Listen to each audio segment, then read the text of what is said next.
And yet, it's funny how an idea for summer service floats in, takes root, and starts to germinate to the extent that at 3 o'clock in the morning, you find yourself thinking about what you want to say. This place holds, I thought I'd get farther than that. This place holds a lot of meaning for me. So forgive me if I get a bit emotional. In November of next year, it will be 40 years since I signed the membership book with my first wife, Ann. Hopefully, this service will speak to those of you who have been around for a while, and for those of you who are relative newbies. And hopefully, you'll find some kind of richness that I have found. In We Remember, I want to talk about people, events, and emotions that have moved me over these almost 39 years. In so doing, I hope to conjure up within you a remembrance of something you would like to share, as there will be an opportunity for you to make a brief recollection of that memory. Let's start with events. I remember after we first joined, I walked into the sanctuary with my then 5-year-old son, Ben, who turns 44 tomorrow. Happy birthday, Ben. He grabbed my little pinky and walked down the steps and promptly sat down right over there. To this day, that is where I sit, unless someone has gotten there before me. Interestingly enough, where you sit might be the subject for another homegrown service. But I digress. Over the years, there have been a lot of events that come to mind. I remember when Daddy Dominguez and the Ministerial Search Committee lured Gary James out of the church where he had been minister in Ohio to come to NSUC. I remember thinking a spiritual oasis had arrived.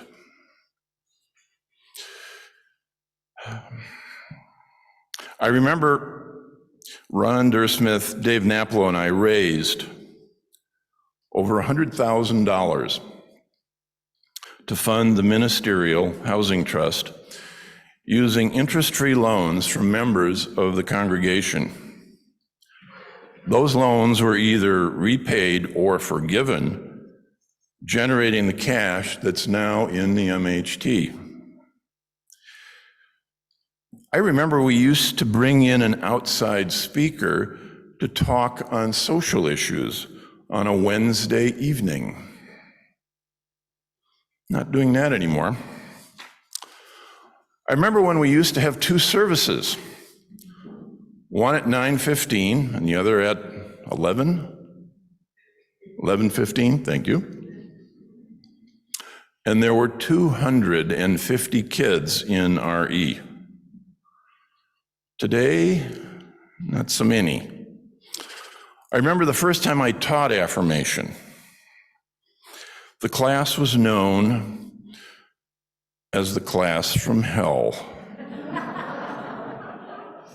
And my co-teachers were Marge Howard, Al Heigert, and Gary Rodert. I remember Marge, who was an experienced elementary school teacher, coming out of that first class with this look of being shell-shocked. Fast forward to May of the following year, and she was absolutely astounded by how far they had come. Remember that, Marge? She says yes. I remember 9/11.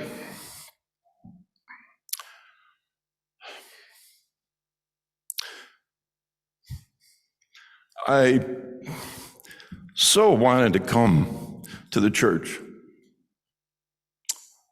my safe place, to mourn the day and reflect.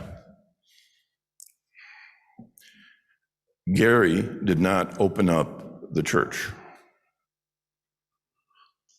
Made me angry. We ended up gathering in Emily Meter's backyard, holding hands in a large circle. I also remember after Ann died,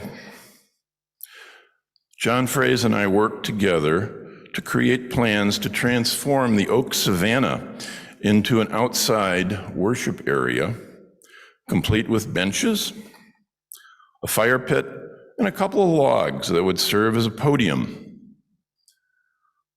Unfortunately, the idea never quite caught on, and to this day, it is still a desire of mine. Thanks, John. I also remember the wonderful canvas dinner shows presented by our homegrown talent that kicked off the canvas process. Many of these were coordinated by Gaia Brown and Lloyd Rogers. Many of us, I know, participated in those. Other memories that flowed in focus around the raft trips that we took, starting in 1996 for 11 years. I remember the excitement of going on the trip. We rented a cushy bus and rode the 11 hours to Fayetteville, West Virginia, and the New River Gorge. So many stories. One year, we did a summer service when we invited a couple of the guides that took us on the river to speak. We ended up the service with a very raucous rendition of Country Roads. West Virginia, Mountain Mama, take me home, country roads. Aren't you glad I didn't sing that? There were also some challenging moments. I remember the rift that developed within the church that triggered the use of a UUA mediator from Boston to come in and help mend things. There were a number of committees established, and those committees worked to bring some closure so that we could move forward. I also remember the youth group debacle, which resulted in us losing some members. Those were times when tensions were running rather high. Hard to imagine that during Lucas's time with us, but families do squabble. There was a period when we had grown so much. There were plans laid out for expanding the church's footprint and providing some much needed maintenance. However, we had to hire an outside architect. Much to Ron Dersmith's dismay, Ron was the architect who had designed this wonderful sanctuary. We didn't expand the footprint, but through the efforts of Don and Valerie Holton, we launched and carried out a very successful capital campaign. I'll close this segment with the wonderful opportunity that I've had to coordinate with Claudette Dersmith and the affirmation class trips to Boston. The kids really bonded, and we also had a good time. Our church community has been sprinkled with a number of very interesting people over the years. When I first joined the church, I found myself as finance chair. Don't know it ever prompted me to want to do that. I remember a committee meeting in which Harry Payne, our founding father, and I got into a bit of a tussle. I so admired Harry for his vision and leadership. but we still managed to disagree. Early on, George Howard was our church board president. George was a business owner, and it showed as president. He was also a man of his bow ties, most fastidious. In later years, he would often be seen holding court in the fellowship hall after the service. I remember when we paid off our first mortgage. Gloria Schneider was church board president then, and we had a celebration.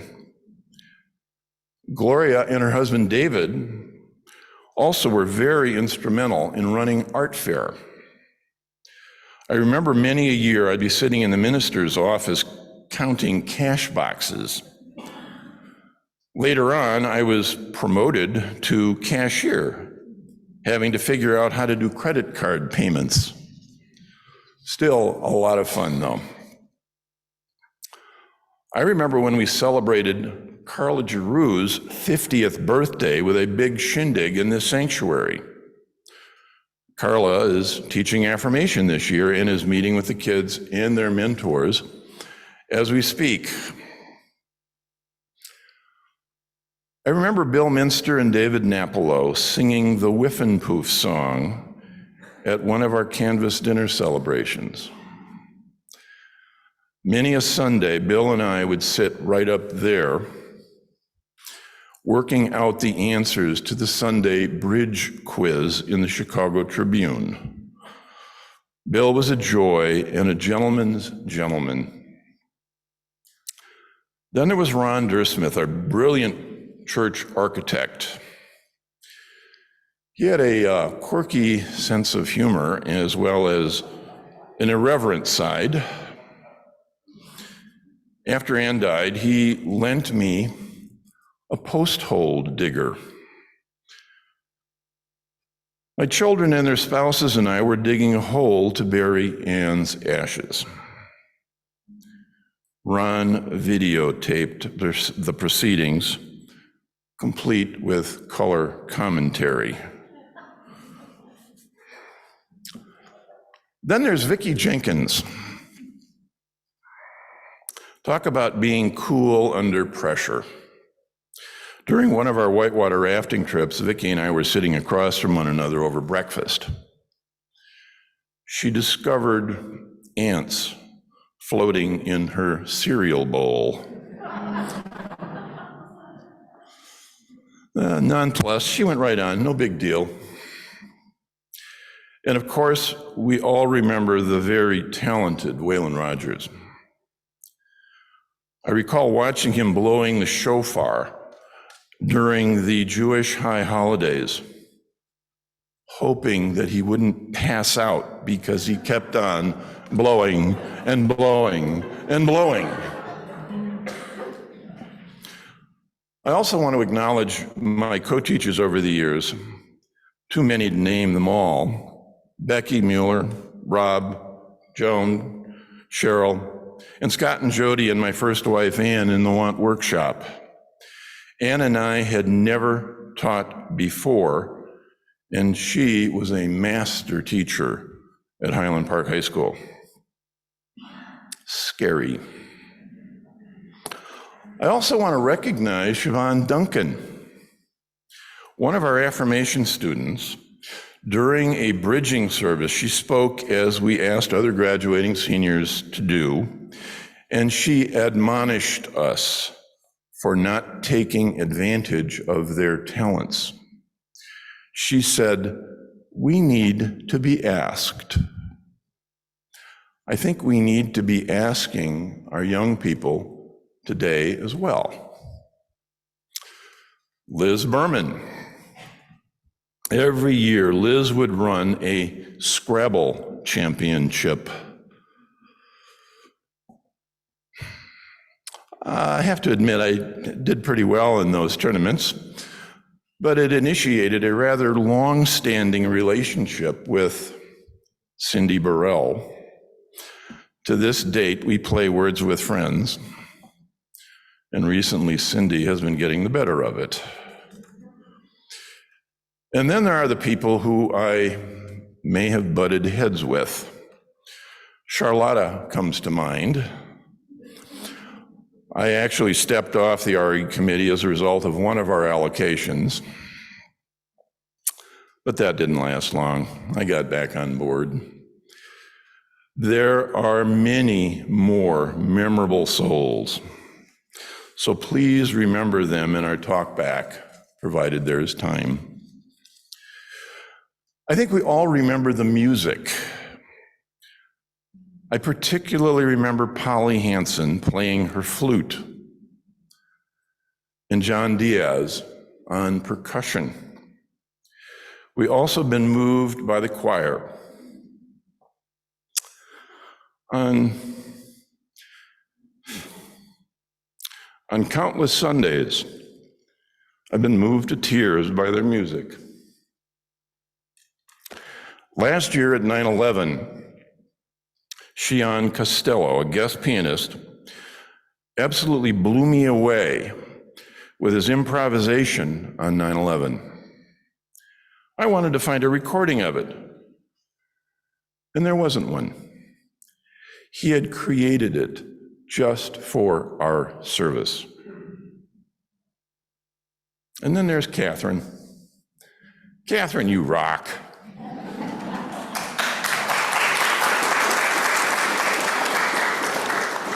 We have also had some talented voices. The Deerfield transfer with Dawn Fraze, Marcia Bernstein, Tim Dursmith, and Dave Napolo. They've entertained us over the years. We've also had some ringers in our choir. In particular, Katie Calcamujo's "O Holy Night" during one of our Christmas Eve services still resonates. And I personally remember Robert Potzik singing the Lord's Prayer at the last service I did on how do we pray. I had to speak right after that. Took a moment. Finally, this brings me to some of the emotions that I've felt over the years.